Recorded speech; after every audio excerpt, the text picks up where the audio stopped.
अस्सलामुअलैकुम, मैं हूं आपका होस्ट मलिक। तो आज हमारा मौजू है गुफ्तगू कि पाकिस्तान से जो बंदे एक्सपोर्ट करते हैं तुर्की में पाकिस्तानी मसनूआत को यहाँ पर लाकर फ़रोख्त करते हैं और यहाँ से पाकिस्तान लेकर जाते हैं या यहाँ से एक्सपोर्ट एक्सपोर्ट पाकिस्तान करते हैं। तो हमारे साथ हैं मियां सजाद साहब। तो ये इनका अपना एक इंस्ट्रूमेंट का कारोबार है जो मेडिकल इंस्ट्रूमेंट है, वही आप यहाँ पर लाकर फ़रोख्त करते हैं। ये तो सबको पता है कि सियालकोट से मसनूआत बनती हैं, पूरी दुनिया में फ़रोख्त की जाती हैं, लेकिन तुर्की में वो कैसे लाई जाती हैं, कैसे फ़रोख्त की जाती हैं, ये आज हम मियां साहब से इस बारे में सारे डिस्कस करेंगे और इनसे सवाल पूछेंगे, क्योंकि ये यही काम करते हैं। उसको इनको इस चीज़ के बारे में एक्सपर्ट हैं और इनको काफ़ी सारी मालूमात हासिल है इस बारे में। तो मियां साहब पाकिस्तान से क्या हाल है? सब ठीक है? पाकिस्तान से एक बंदा जब ये हमारी मसला पूरी दुनिया में मशहूर है, सभी को पता है, पूरे पाकिस्तान को पता है और जो यहाँ पर तुर्की बेहतर को पता है, तो ये कैसे पाकिस्तान से लाई जा सकती है? साहब पहले तो बात ये है कि पाकिस्तान से बिल्कुल लीगली आप जो है ना यहाँ पे अगर आपका कंपनी है, यहाँ पे बंदा पाकिस्तान से आके यहाँ पे कंपनी रजिस्टर करवाता है। कंपनी रजिस्टर करने के बाद वो कह रहा है कि मैं अपनी कंपनी से पाकिस्तान से माल ला के यहाँ पे मैं बिजनेस करना चाह रहा हूँ, मैं यहाँ पे कस्टमर है मेरे, मैं उनको खुद यहाँ पे सप्लाई देना चाह रहा हूँ। ठीक है। तो उसका तरीकाकार ये है कि आप यहाँ पे सबसे पहले कंपनी रजिस्टर करते हैं। कंपनी रजिस्टर करने के बाद आपका एक कंपनी का वो जो है मुहासिब जिसको कहते हैं, जो आपके अकाउंटेंट जो वो होना चाहिए। उसके बाद जो है ना एक आपका कस्टम क्लियरेंस होना चाहिए, ठीक है, जिसको तुर्किश में कहते हैं ग्यूमिक जी, जो आपका माल जो आपकी शिपमेंट आई है उसको वो क्लियर करवाता है। आप खुद यहाँ से क्लियर नहीं करवा सकते। ठीक है। आपको एक जो है ना वो कस्टम जो है ना एजेंट जो होता है वो उसको हायर करना पड़ता है, वो आपका जो है ना माल यहाँ से क्लियर करवाता है। तो वो ये तरीकाकार है कि आपने यहाँ से माल पाकिस्तान से यहाँ में शिपमेंट आई है, कोई भी आपने माल मंगवाया यहाँ से, वो आपने उसको जो है ना एक अथॉरिटी देनी होती है, आप कस्टमर क्लियरेंस को, जो भी ट्रैकिंग नंबर जो भी आपने नोटरी के पास जाकर उसकी अथॉरिटी देनी होती है। मेरे ये जो कस्टम के मामलात हैं, ये कंपनी या ये बंदा इसको डील कर सकता है। वो आपने अच्छा सा कस्टम क्लियरेंस ढूंढना है, वो आपको जो है ना आपकी सारे मामला जो भी आपकी इनवाइस जो भी आपने सारा कुछ करना है वो आपको क्लियर करवा के आपको माल शिपमेंट आपके एड्रेस पे, आपको कहीं जाने की जरूरत नहीं है। आपका जिधर भी एड्रेस कंपनी रजिस्टर्ड है उसी एड्रेस पे आपका शिपमेंट क्लियर होके वहां पे आपके यहाँ पे आती है। अच्छा, उस जो कस्टमर क्लियरेंस जो एजेंट है उसने आपको सी पोर्ट से या जहाँ से माल लाकर उसने आपको एडवर्ट करना जी, आपके सारी उसमें फीस सारी शामिल है, इंक्लूड होती है, उसकी अपनी फीस भी होती है। और ये भी है कि उसके अलावा जो है ना इनकी रजिस्टर्ड गाड़ियाँ होती हैं, वही आपकी जो है ना, आप फॉर एग्जांपल मेरी अपनी गाड़ी है तो मैं खुद जाके शिपमेंट वो क्लियर करवा भी देगा, लेकिन कानूनी तौर पे मैं जाके उसको लेके नहीं आ सकता। अगर वो गाड़ी पर्सनल मेरे नाम पे तो मैं नहीं लेके आ सकता। अगर वो कंपनी के नाम पे ही गाड़ी है तो फिर मैं जो, क्योंकि कंपनी का वो गवर्नमेंट को टैक्स जाता है, गाड़ी का भी टैक्स जाता है, फिर मैं वो उस पे मैं अपनी कंपनी के नाम पे वो लेके आपकी कंपनी की गाड़ी के कंपनी के नाम कंपनी के नाम पे गाड़ी हो, यहाँ पे जिसको आपने अथॉरिटी दी है उसकी नाम का जी गवर्नमेंट ने खुद जहाँ पे कस्टम क्लियरेंस होता है ना, वहाँ पे गवर्नमेंट के खुद जो है ना गाड़ियाँ मौजूद होती हैं, जो उनके साथ उनके एग्रीमेंट होते हैं, वो ही गवर्नमेंट की रजिस्टर्ड गाड़ियाँ होती हैं। वो आपकी शिपमेंट लेके आपके एड्रेस पे आती हैं, आपको कॉल करती हैं, आपके हैंड ओवर आपके जितने भी वो जो आपके कार्टन वगैरह होते हैं वो आपको इंक्लूड वो सारा करवा के तो जाती हैं। अच्छा, गवर्नमेंट आपको जो है वो बिल देती है कि आपने ये माल इतने में आप तुर्की में आप ले आए, इसका टैक्स वसूल करती है। मिसाल के तौर पर अगर आपने $10,000 का पाकिस्तान से सामान मंगवाया है तो आपकी उसकी इनवॉइसें जो है वो $3,000 की बनवा लेते हैं, तो उस हिसाब से आपने कस्टम पे करना है। नहीं, एक्चुअली वो भी उनको भी पता है। यहाँ पर कुछ लोग करते हैं कि जनाब 10,000 की मसलन माल 10,000 की वैल्यू है, उसको अंडर इनवॉइस करते हैं, लेकिन उसकी एक लिमिट होती है कि आप बिल्कुल इतनी लो वैल्यू भी नहीं कर सकते, क्योंकि ऑलरेडी ये खुद भी तुर्की पाकिस्तान से बाय कर रहे हैं, माल लेके भी आ रहे हैं, कस्टम में हर चीज़ का इसका जो है रिकॉर्ड मौजूद होता है। कुछ लोगों को नहीं पता होता, फिर उनका माल जो है कस्टम में जो है ना वो प्रॉब्लम में चला जाता है, फिर उनको एक्स्ट्रा जो है ना जुर्माना पे करना पड़ता है। अगर अंडर माल उसकी एक लिमिट होती है, प्रॉपर जो है इनवॉइस जो है ना लिमिट की होनी चाहिए।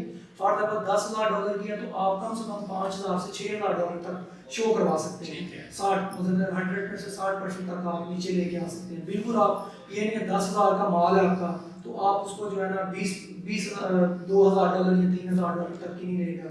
और दूसरी ये चीज़ भी है, कुछ लोगों का ये होता है कि वो यहाँ पे कंपनी रजिस्टर करते हैं, या कुछ लोगों को अपनी रजिस्टर नहीं किया तो वो पाकिस्तान से वो दूसरी कंट्री का सूट होता है कि वो आप यूरोप है या अदर कंट्री है, चाइना है या कोई भी है कंट्री, तो वहाँ पे जो है ना वो माल वगैरह लेके पाकिस्तान से बैग वगैरह भर के तो वो चले जाते हैं वहाँ पे इनवाइस दिखा के कस्टमर को क्लियर। तुर्की में ये चीज़ नहीं है। तुर्की में यहाँ पे अगर आपका कस्टमर में आप बिजनेस करना चाह रहे हैं तो आप सोचते हैं कि यार मैं तुर्की जा रहा हूँ तो मैंने जाके ये माल मेरा सर्जिकल का है तो मैंने इसको जो है ना वहाँ से बाई हैंड जो है, बाई हैंड। अच्छा उस टॉपिक पे आते हैं। आप हमें अभी ये बताएं कि जो है इसमें आपने अगर माल क्लियर करवा लिया, आपके पास बिल सारे मौजूद हैं, आप इसको अपने ऑफिस में दुकान में रख कर जो है आप सेल कर सकते हैं उसके लिए या आप जो है आपने जो महदूद कंपनीज है तुर्की में जो मेडिकल कंपनीज है उनको जाके आपने उनको ही सेल कर सकते हैं या आप खुद सेल कर सकते हैं? बिल्कुल, वो जो क्लियर हुआ है आपने सामान क्लियर करवाया उसका जारी बात है गवर्नमेंट में भी उसका रिकॉर्ड होता है। आप जो तुर्की की जो है कंपनी है जो ये डेंटल का काम कर रही है आप उनको सेल कर सकते हैं। अगर आप प्रॉपर यहाँ पे कह रहे हैं कि हमने अपनी शॉप ओपन करना चाह रहे हैं या प्रॉपर या उसके लिए भी एक तरीकाकार है। आपने कंपनी रजिस्टर करवाने के बाद यहाँ से बल्दिया से लाइसेंस अप्रूव करवाना पड़ता है। अप्रूव करवाने के बाद भी आपको यहाँ से हेल्थ मिनिस्ट्री का एक जो है वो रजिस्टर करवाना पड़ता है, ठीक है, वो आपका प्रोडक्ट जो है रजिस्टर होनी पड़ती है। उसके लिए फॉर एग्जांपल मैं ओनर हूँ कंपनी का, वो नहीं मतलब कि थोड़ी प्रॉब्लम होती है उसके लिए बेहतर यही है कि वो लाए माल हो किसी को सेल कर दे, जिसके पास ऑलरेडी मेडिकल के आलात जो बंदा फरोख्त करता है, अगर जब उसको सेल करेंगे तो आपने किया होगा सेल तो आप उससे को बिल काट के देंगे। बिल्कुल इनवॉइस काट के आपने अपनी कंपनी के नाम पे बिल काट के देना है। जो आपने कस्टम में आपने वो कस्टम पे किया वो आपको बैक जो जिसको आप सेल करेंगे वो आपको बैक करेगा, ठीक है, वो आपको बैक करेगा। उसको खादेवा कहते हैं। डेंटल के इंस्ट्रूमेंट के ऊपर 8% खादेवा टैक्स जो होता है। अगर $1,00,000 आपने माल हुआ है तो आप $8,000 होते हैं, $8,000। फिर आप जब सेल करेंगे उसको तो आप उसमें 8% आप 8% आपने कस्टम से वो जो है जिसको सेल करना है उससे आपने वो बैकअप लेना है।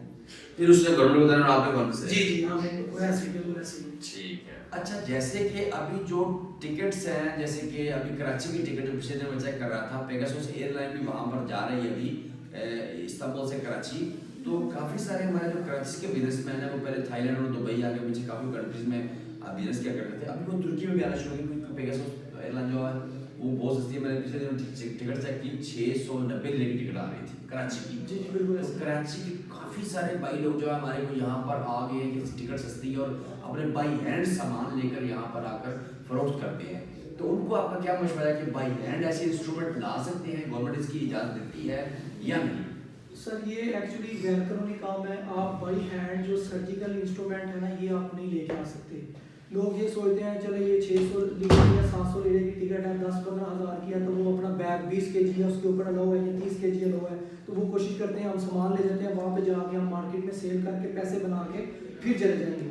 ऐसा बिल्कुल ये काम नहीं करना। इसमें आपका जो है ना रेपुटेशन भी खराब, आपका रिकॉर्ड जो है ना बहुत ज़्यादा कस्टम में पकड़ा जाए माल तो आपको ब्लैक लिस्ट कर देते हैं। ठीक है। तो काफ़ी से लोग हैं जिनको मैं ये सजेस्ट करता हूँ कि आप प्लीज़ खुदारा आप प्रॉपर आपने बिजनेस करना है तो आप लीगली आके यहाँ पे शिपमेंट मंगवाएं, आप सेल करें माल, कोई इशू नहीं है, लेकिन बाई हैंड जो है ना आप सामान ना लेके आए। अच्छा एक एयरपोर्ट में जब आए इस्तांबुल एयरपोर्ट तो 2 जोन बने हुए, ग्रीन जोन है रेड जोन, तो अगर आप रेड जोन में चले जाएं तो मतलब होता है कि आप फ्रेंडली हमें बताएं कि आपके पास क्या है और हम उसके बाद कस्टम पे करें, तो वो जो हमारे भाई थोड़ा 20-30 किलो सामान लेकर आते हैं या जिनकी लिमिट बढ़ गई है सफ़र करके 100 किलो हो गई है तो सामान लेके आते हैं, तो फ्रेंडली को बता सकते हैं कि मेरे बैग में ये चीज़ें उनका कस्टमर बताए। जी बिल्कुल। अगर वो इस तरह सोचते हैं 2 बने, एक रेड जोन है और एक ग्रीन जोन है, ठीक है। ग्रीन में अगर आप डायरेक्ट चले गए, अगर वहाँ पे कस्टम वाले आगे खड़े होते हैं, अगर तो उन्होंने आपका बैग पकड़ लिया, उन्होंने बोला ये स्कैन करवाएं, अगर तो उसमें से आपका सामान निकल आया तो फिर तो आपको वो बिल्कुल माफ़ी नहीं देंगे, सामान भी नहीं मिलेगा। उसके बाद आप इनवॉइस भी दिखाएंगे कि ये हमारी इनवॉइस है, ये हम सामान लेके आए हैं, ये हम एग्जीबिशन पे आए हैं, ये हम इस जगह, वो बिल्कुल नहीं मानेंगे इस चीज़ को। वो फ़ौरन आपको जुर्माना करेंगे, आपको बोलेंगे 15 दिन का टाइम है, आप केस ओपन करें, आप अपना माल वो जो है ना क्लियर करवा सकते हैं। लेकिन वो जब आपकी 1 लाख रुपए का पाकिस्तान की तकरीबन मालियत का सामान है तो उसके ऊपर वो जब आपको 10 लाख रुपया पाकिस्तानी मालियत उसके ऊपर जुर्माना डाल देंगे तो आप उसको क्लियर करवा सकते हैं, नहीं करवाएंगे आप छोड़ देंगे बिल्कुल, ऐसा और हुआ है। आपका केस केस चल अरे रहा है। मेरी पिछली वीडियो आपको याद है, मैंने एनके लेकर आए थे, ग्लासेस लेकर आए थे हमारे वली खान भाई, तो उनकी उन्होंने 230 अदद एनके जो है ग्लासेस हैं वो एयरपोर्ट पे जब्त कर लिए उन्होंने, तो फिर उसको उन्होंने छोड़ दी क्योंकि उन्होंने $20,000 पे कस्टम डाला। उसके बाद ये है कि बंदा फिर वो जो है ना 15 दिन का टाइम देते हैं, अगर आप उसी के अंदर आप वापस चले जाते हैं, 15 दिन के अंदर अंदर आप चले गए, आपका माल पकड़ लिया उन्होंने, आप नहीं क्लियर करवाया, आपने इतने पैसे आप नहीं पे कर सकते, तो अगर आप 15 दिन के अंदर अंदर आप वापस एग्जिट हो जाते हैं तो आपका सिस्टम में रिकॉर्ड नहीं आएगा। अगर 15 दिन से 16वां दिन हो गया तो आप ब्लैक लिस्ट में चले जाएंगे ऑटोमेटिक। अच्छा। अगर आपने वकील नहीं किया, आपने कस्टम आपने अपने जो केस जो उन्होंने आपका ओपन किया है उसकी आपने रहनुमाई नहीं की, आप तो ठीक, इस बात की समझ आ गई हमारे नाज़रीन को कि आप जो अच्छा रेड जोन में क्या फिर क्या मामला था आपके साथ? रेड जोन में अगर आपके पास सामान है तो आप डायरेक्ट रेड जोन में चले जाएं, आप उनको बताएं कि ये मेरे पास है, ये मैं एज ए सैंपल लेके आया हूँ यहाँ पे सैंपल अपनी मार्केटिंग करने के लिए, तो आप उनको इनवाइस दिखाएं, अगर तो वो एक्सेप्टेबल हो, तो अगर वो आपकी बात मान लें तो वो आप टैक्स पे कर सकते हैं, मे भी वो आपको छोड़ भी दें, ठीक है, लेकिन आप उनको बताएं, उनको हर चीज़ का इल्म होता है। अभी उन्होंने स्कैनर लगाए हुए हैं, जब आपका जहाज से प्लेन से सामान आपका आता है, आप बैग उठाते हैं, उनको ऑलरेडी पता चल जाता है, वो कैमरों में आपकी लुक आफ्टर कर रहे होते हैं, देख रहे होते हैं। तुर्की टैक्स देने के मामले में बड़ा स्ट्रांग है, बहुत स्ट्रांग है, बहुत टैक्स देने के मामले में बहुत स्ट्रांग है। ये कहते हैं कहीं से भी टैक्स आए और टैक्स से गवर्नमेंट चलती है। जैसे हमारे पाकिस्तान में काफ़ी सारे टैक्स चोर मौजूद हैं, यहाँ पर नहीं, यहाँ पर बड़ी हाई लेवल की, यहाँ पर टैक्स ना देने की रेशो 20% है, 80% लोग यहाँ पर टैक्स देते हैं और गवर्नमेंट लेती है। गवर्नमेंट को लेने के तरीके आते हैं, गवर्नमेंट अगर आप गाड़ी लेते हैं, आपने फाइन कर दी है, आपने जुर्माने जमा नहीं करवाए, आप गाड़ी फरोख्त नहीं हो सकती, आपका घर फरोख्त नहीं हो सकता, आपकी कंपनी ट्रांसफ़र नहीं हो सकती, आपके जो कानूनी मामलात हैं वो रुक जाएंगे जब तक आप टैक्स नहीं पे करेंगे। गवर्नमेंट हर 2 साल के बाद या 1 साल के बाद कुछ ऐसी छूट देती है कि आप टैक्स जमा करा दो, इसकी इंस्टॉलमेंट करवा लें, और इंस्टॉलमेंट करवा लें, टैक्स जरूर जमा करें। जैसे कि मार्च तक 1 मार्च तक उन्होंने ये सहूलत दी थी कि जिन कंपनीज के पास 15-20 हज़ार का टैक्स बन चुका है उनका डिस्काउंट करके 8-9 हज़ार तक कर दिया और प्लस को इंस्टॉलमेंट भी दे दी, जो अगर आप लेकर मार्च तक जमा करवाएंगे तो इसकी इंस्टॉलमेंट कारआमद है और पहली 2 किस्तें अपने टाइम पर जमा करवानी है और आपको इसमें छूट मिल जाएगी। छूट भी देते हैं लेकिन टैक्स वजह से वसूल जरूर करते हैं।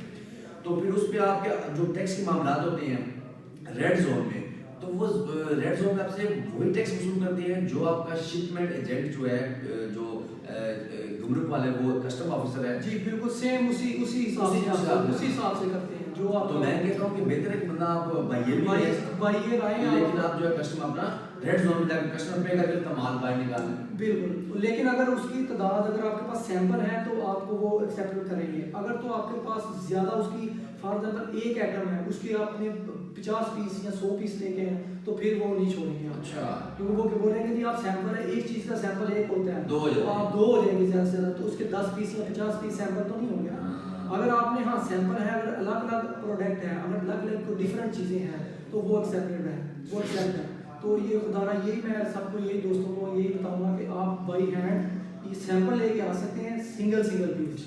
खुदारा आप ज़्यादा ये कोशिश ना करें कि आप जो है ना यहाँ पे आके ये करेंगे, रिकॉर्ड आपका ख़राब होगा, दोबारा बिजनेस नहीं कर सकेंगे। तो लोग यहाँ पे माइंड यही लेके आ रहे हैं कि यार हम यहाँ पे बिजनेस करेंगे, ये करेंगे, तो बिजनेस है यहाँ पे, बिजनेस की वो टेंशन नहीं है, लेकिन लीगल जो वे है उसको आप जो है ना लुक आफ्टर। मेडिकल इंस्ट्रूमेंट आप सारे टैक्स पे कर अपनी कंपनी में अपने वेयर हाउस में सामान ले आते हैं, सारा पाकिस्तान से लेकर चीज़ें। उसके बाद प्रॉफिट रेशो क्या है? आपने $10,000 का सामान लिया है, उसके ऊपर $5,000 टैक्स दिए हैं, रेंट दिया, सब कुछ दे के आप ऑफिस में ले आए हैं, $15,000 इन्वेस्ट करके पाकिस्तान से लाकर यहाँ पर कितना प्रॉफिट होगा?